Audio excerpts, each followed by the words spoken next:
Poppy, what is going on, brother? How we feeling on a Friday? Dude, I'm great. I'll be honest with you. Vacation is here. Ooh, there you go. Yeah, a week off. Don't have to go back to work until next Sunday. Nice. Next Sunday night. So yeah. No, I'm good today. For once. For once. Yeah. No, get to go see Steph when I'm done here. So I'm feeling pretty damn good. Hey, how you doing today, bud? So I'm doing pretty good. So you're leaving here tonight. Yes. And then are you coming back at all, or are you packed? Like you're packed, you're ready, you're taking everything over there? No, I'll be back Sunday. Oh. I'll be back here Sunday just to pack, and then I'll drive back over when Steph gets off work, and then we'll leave. There you go. Just curious how that was working out for you. Yeah, we figured that would be best. That way I don't have to pack everything that I have. Everything that I own. Right, everything that I own. No, I can just throw a little bit of clothes in my book bag, and then I'll be good to go until I come back home. I'll pack my duffel, and then I'll be good to go. Fair enough. No, I'm pretty good today. It's Cinco de Mayo. It's a good day. Yeah. I'm not drinking, so it doesn't matter. I'm not getting any margaritas or anything. But we did get Taco Bell. We did get Taco Bell. Try to celebrate a little bit. Yes. The girl that tried to have a conversation with me about the Ravens and Lamar Jackson's contract was odd. I should know better than to wear Ravens gear into that Royal Farms because she always makes some slick ass comments on it. Always. But the crazy part is it sounds like she's a Ravens fan. Yeah. I just don't think she knows what the hell she's talking about, honestly. Yeah, I think she just doesn't know what she's talking about. But that's on me. I should know better than to do that at this point. She's done it to you a couple times. She's done it to me a few times. Yeah. I know better. Yeah. I haven't done better. That's on me. But no, I mean, the work week is over. Thank goodness. It wasn't the worst work week I've ever had, but I don't know that it was the best. It was a pain in the butt this week for me. I'll be honest with you, but that's just... Yeah, I mean... That's just me. I'm happy it's over. Happy the weekend's here. Tomorrow I'll be at Topgolf. That's fun. That'll be a lot of fun. Coming up in 2 weekends. So this just buddy hit my phone yesterday. Said texted Reno and I, said, "Hey, we're hosting our own version of the Ryder Cup at Quail Valley Golf Course in Littlestown, Pennsylvania. Do you guys want to play in it?" Interesting. I was like, "Yeah, no, I'm in."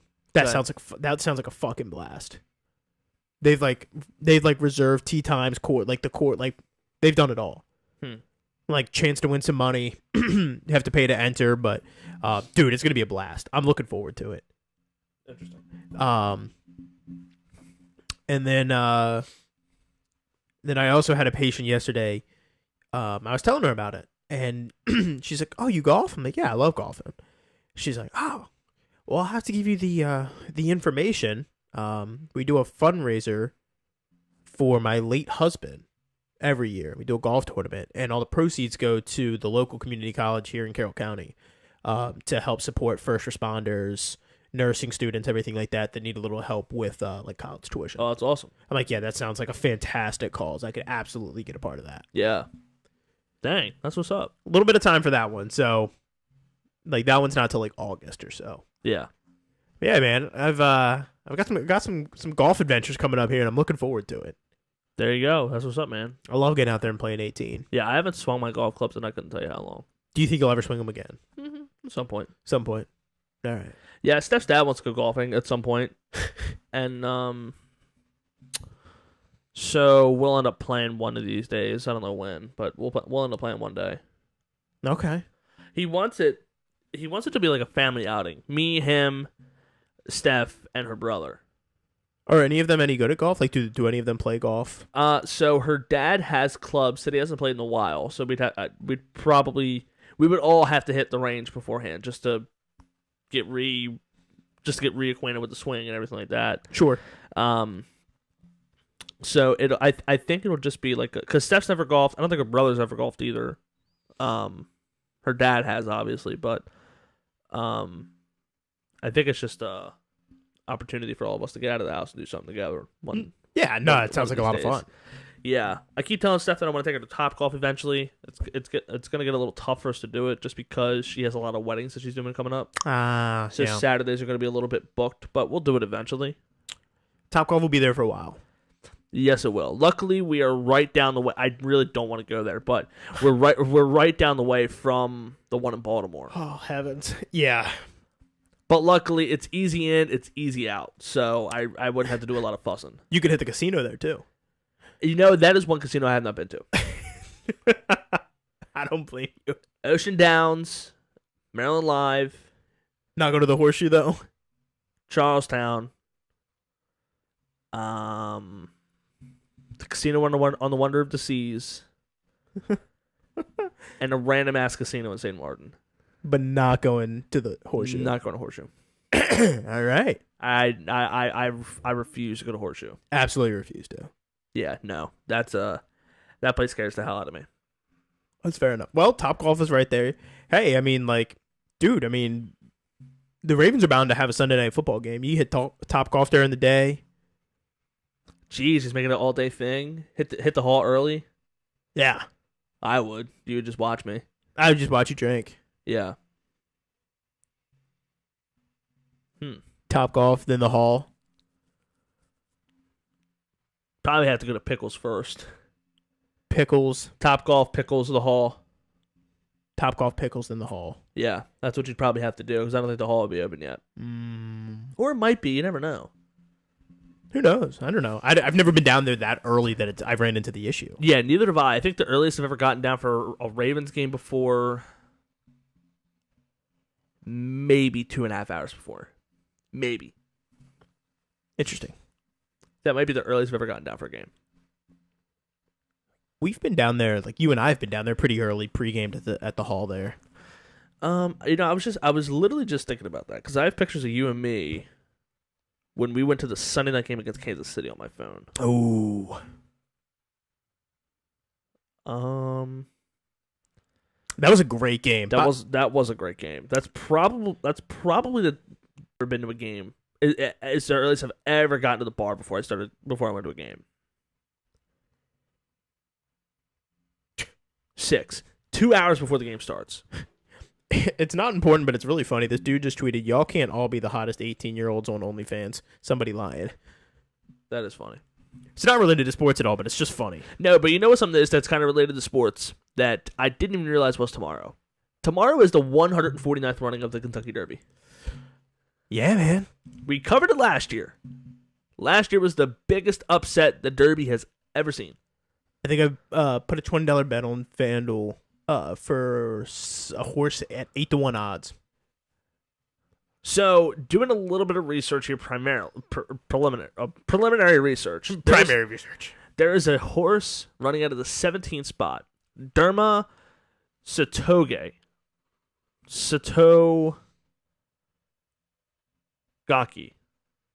Whatever. It's a Japanese horse. It won the UAE Derby by 5.5 lengths. Good night. It's going at 10-1 right now. I think that might be the horse that I'm rocking with. Yeah. There's one horse going at 80-1. 80? Maybe it's 50. 50-1? I think it's 50. I know who I got. I got it up here. Tell me. 2 fills. 2 fills? He's running out of 3. Yeah, I think 50. Jace Road is running at 50-1. It's a risk-free bet through FanDuel. Raise Kane. There you go. FanDuel's running a $20 risk-free bet on any one horse to win. Like I said, right now I have 2 fills. A $20 wager potentially wins $198. See, I wonder how that works on FanDuel. Because, like, have you ever done, like, live horse betting before? Yeah, just because you bet on them at 8-1 does not mean that's the odds you get. Exactly. That was what we found out when it was me, Tyler, Andrew, and his brother Chris. When the 4 of us went and did horse betting at Charlestown, we found that out because we bet on the horse that was going to like 20-1. But then I'm when sure it the started, odds but changed. then everybody bet on it before we did, and the horse won. And I put like $20 on it. So I'm like, all right, cool. We in there. Yeah, we in there. I go to the cage, and she's like, all right, here you go. Here's like $38. Like, what? Like, what? It was a 20-1. And that's when I'm like, right. So Yeah, it's whatever it is when the betting closes. yes. So right now, I believe I bet on him at, I think it was like 8-1. I don't know what his current odds stand at. This was posted by CBS Sports 4 hours ago. He's at 12-1. There we go. Yeah. Oh, this is for today's race. What? It didn't fucking... This is so stupid. It didn't let me bet anything about the race tomorrow. It was like today's races. Interesting. I hate it. We'll see what happens. Worst comes to worst, I lost... $20 you get it back because it's a risk-free bet. Risk-free. Hopefully this counts. Yeah. Um, But yeah, 149th running of the Kentucky Derby. The race is expected to start at 6:57 tomorrow. So if you're interested, check it out. Because very soon after that, it's Preakness, yeah. which is the third biggest time of the year in Baltimore. See, it's crazy, though, because you hit, like, bet now. I'll take you over there. Mm. And it just, like, picks the race 12. And that's why I picked 2 fills. Keep going. Let me see more. There you go. Got more for you. I mean, those are the horses in the Derby. Okay. Yeah. Yeah, those are all the horses in the Derby. So I mean, you don't have anything to worry about. But It's just 35 minutes till race off. trust me, I don't think the Derby's today. I agree with you. Derby is normally on Sundays or on Saturdays. I'm sorry. That's what I'm saying. I have no idea what the FanDuel fixture racing app doesn't make sense. It's very confusing. Yeah. This is why I don't do horse racing. Excuse me. This is why I don't do horse racing. It's entertaining to watch. Rich Strike 80-1. That was the champion last year. Yeah, it was a fill-in. Yeah. Which is crazy. Like last second, horse just wasn't having it and stall number 20 there. They're like, all right, well, get number 21 in here. Yeah. Motherfucker won. It found out the owner of Rich Strike and the trainers, they found out, I want to say like 5 minutes before the deadline, that they had to turn in their horse. That there was an open spot and that they were the next in line. Damn. 80-1, won the race. It's crazy. Second biggest upset in the history of history of horse racing. That's awesome. I think the first one was like 82-1. Shoo. I saw like something on Twitter the other day about like, imagine if these things never happened. Like, imagine you had a time machine, you can go back and prevent certain things from happening in history.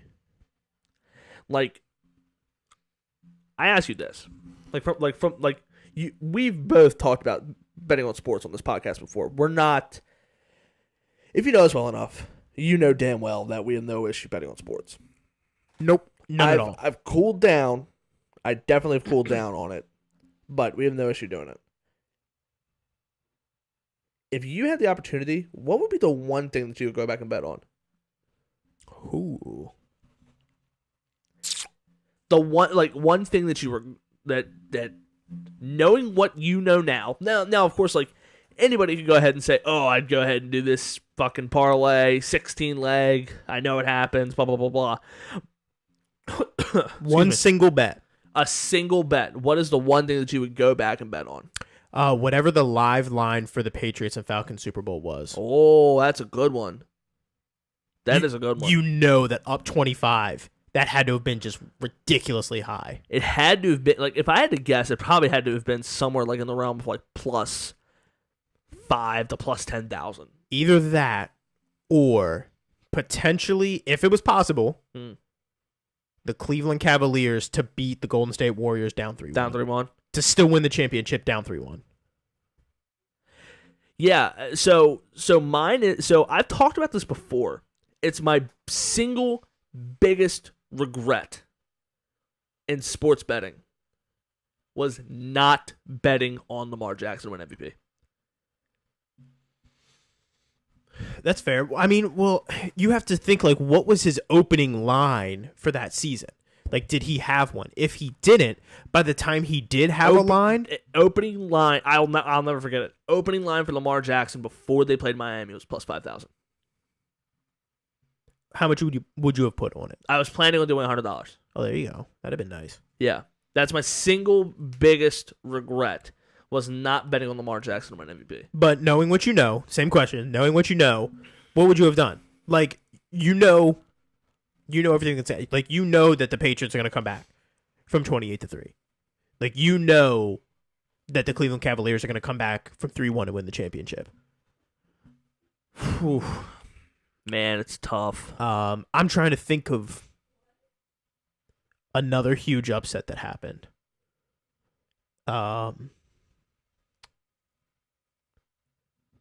Who? Obviously, betting on Rich Strike to win last year's Derby would have been crazy. Sure. Damn.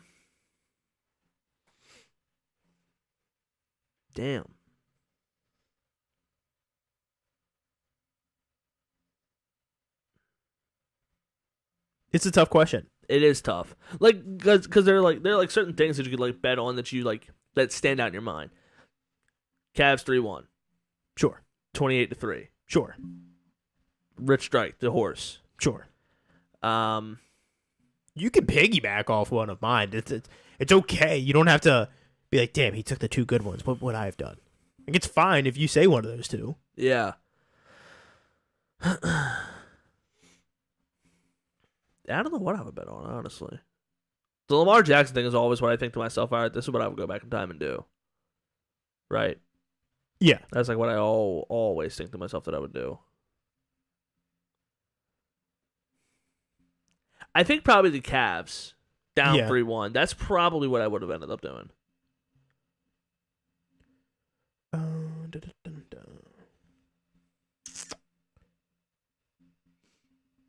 Trying to find like what odds were at that time. Yeah.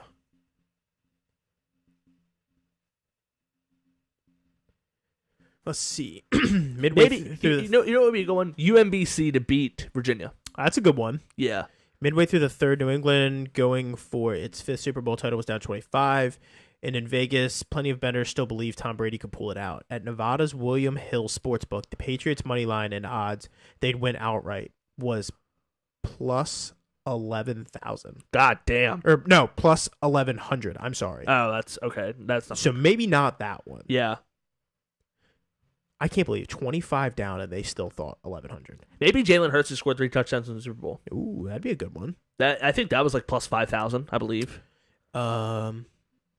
Odds for Cavs to come back. You kind of just threw this one on me. I did, yeah.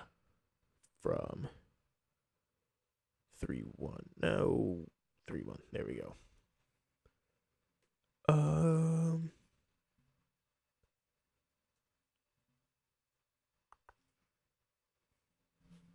Let's see. And like, of course, it would have to be things that you have to be alive for. Yeah. Like anybody could say to themselves, "Oh, I'd bet on the Miracle on Ice." In the 1980 Olympics. At that point, the Cavaliers were plus 1,100 again. Yeah, that's interesting. They're the only team to ever come back from 3-1 down. From 3-1, and yet they had the Warriors at minus 2,500. Like Buster Douglas would be cool to bet on because he was at 42-1. You ever watch that documentary? But when Buster Douglas went off at 42-1 to beat Mike Tyson. Interesting. And he knocked him out. What about this one? Magic Johnson to win. Finals MVP. I mean, he already established himself as one of the best players in the league at that point. As a rookie? Yeah.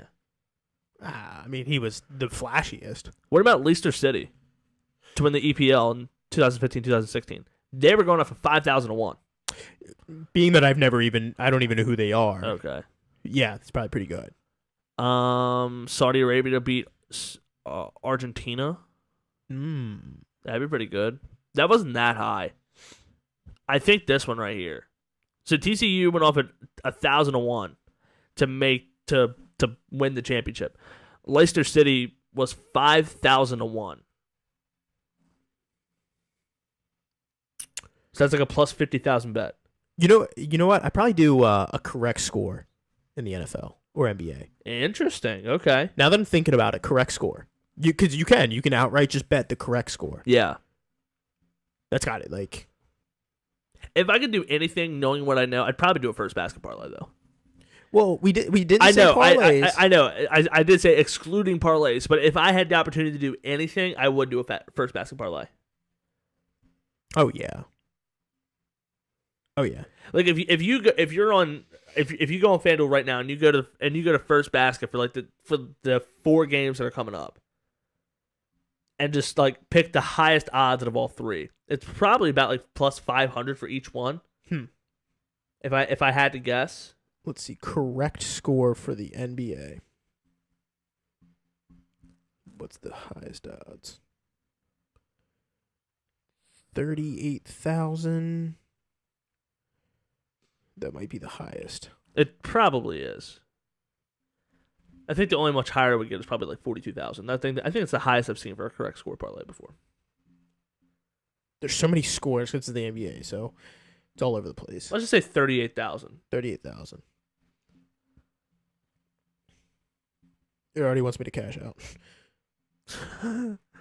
Put $100 on it, win 38 grand. Right. There you go. Why not? That's what I'm saying. You could do a correct score. If that's the case, do a correct score parlay. Like that's a lottery ticket. You'd only be able to bet like 97 cents. Right. Like my question is, if you like knowing what you know, would you take everything you own and bet on it? Like every single penny that is to your name, would you bet it? Knowing you're going to be correct. I wouldn't have to. Why? Because you could just do the parlay. You could just parlay it all. And then it's a lottery ticket. You only have to put like 97 cents on it. Well, I guess you're right. I have $1 to spare. But I'm talking like something like plus 5,000. The Lamar Jackson bet. Okay. Plus 5,000. Would you bet everything you own on that? Knowing that he wins it? Yeah. Yes. Why wouldn't you? You know that you're gonna get it back tenfold. You might struggle for like 4 months, but you'll never struggle again. Yeah, that's a good point. Why not? Why not? All right, let's get into it. Yeah. NBA, while we're talking about correct scores, everything like that. Last night, Golden State and Los Angeles played game 2 of the series. This was not a close game. No, it definitely really wasn't since tip. Yeah. LeBron did have himself a good first half. My man had 21 first half points. He was shooting lights out. Nobody else on the team could do a damn thing offensively. Yeah. But Golden State was just raining down threes. I think they ended up shooting like 50% from threes. They just couldn't miss. Like, that's ridiculous. You shouldn't be able to shoot 50% from 3. That chick is cooking it up the hill. I know, She's I saw her. But, like, she is boogieing. Good for her. I know. Happy Cinco de Mayo. Yeah, happy Cinco de Mayo. I don't know, man. This is it's kind of exactly what you expected out of this series, right? Anthony Davis to dominate in game 1, a more well-rested Anthony Davis. Yeah. And then Golden State to come back and have a little bit of a better game plan and just continue to rain down threes. Yeah, see, the thing with Anthony Davis is, he's been so inconsistent throughout the playoffs. He's had, he'll have one game where he scores 30. Then he'll go score, in the teens. Yep. Then he'll score 30 again. then he'll go score in the teens. He's been his defense has really been what's so valuable to the Lakers so far in the playoffs. But if you're the second best player on the team, the guy who supposedly LeBron is handing the keys over to, I don't think LeBron's ever going to hand the keys over to anybody. Nobody's worthy at this point now. No, I think the only person that was worthy enough was Kyrie. I think he was the only person who was worthy enough. Yeah, and they lost it. Yeah, and then he blew his chances when he wanted to go play for Boston. But if you're gonna be the running mate to LeBron James, you got to be more consistent. If you show up and if you at least give him 25, 30 points a game in the playoffs, which you don't need to do, which that's asking a lot.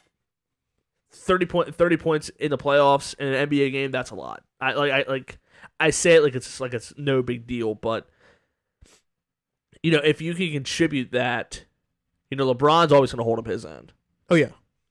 And then from there, that makes everything else so much. If you have two guys scoring 60, the rest of your team only has to score another 50, and you'll be fine. Mm-hmm.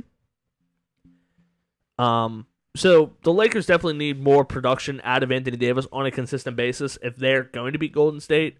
It's 1-1 going to Golden State, so it'll be interesting to see. No, back to Los Angeles. Going to Los Angeles because Golden State was the higher seed. By one. Or the lower seed, I guess, if you want to say it. So going back to Los Angeles, I think it'll leave LA tied 2-2. You think they take one? Yeah. I think Golden State will probably end it. This will go 7. Think so? It'll go back and forth the whole way, yeah. Okay. The Warriors are just too bad on the road. If the Warriors were a little bit better on the road, I would say that they'd probably take both games in LA. I think this is going 7. Yeah. Or not 7, 6. Sorry. You think okay, so I'm guessing you're saying that the Lakers are gonna get the next 2 in LA, losing Golden State and then win in LA. Yes. Okay. That was what I was thinking too, but Steph Curry's just gonna do something Steph Curry-esque, and he's gonna get them a win in LA. See, that's fine. Steph Curry can do something Steph Curry-esque. That's what it's going to come down to. They have to get a win in LA. But their team sucks on the road. Yeah. The fact that they took 2 in Sacramento is absolutely wild to me. Yeah. I don't think they can do that again. I mean, I think they won 8 road games all season in the regular season. Yeah, I think that's about right. They play 41 games on the road. I think they won 8. They had I can't remember exactly what their record was on the road, but they had the worst winning percentage on the road. It was terrible. But then on the flip side of that, they had the best by a substantial margin at home. Yeah, it was ridiculous. Yeah. The difference, the disparity there between home and away was absolutely nuts to me. Yeah. So to go into Los Angeles, dude, think about it. I'm pretty sure this is the first home games the Lakers have had in the playoffs probably since Kobe Bryant was there. Yeah. Because you got to think, the only season that the Lakers made the playoffs with LeBron James, they made the play-in, sure, but they ended up losing there. Was the bubble. Yeah. Lakers fans haven't had playoff basketball achieved for in some time. Probably 5 years. I mean, yeah, they were bumping against Memphis. Yeah. And this is a much bigger series. That's very true. So I think as loud and as bumping as the Chase Center can get, it's not Oracle anymore, it's the Chase Center. Dude, the crypto can get bumping too. Yeah. LA knows how to party. That they do, and LA is very, very passionate about their Lakers. Exactly. Yeah. The younger brother Clippers will always be that. Yeah. Big brother Lakers are always going to be the bigger brand. They're always going to have more fans. It's going to be bumping in Crypto Bank Arena. Yeah. So I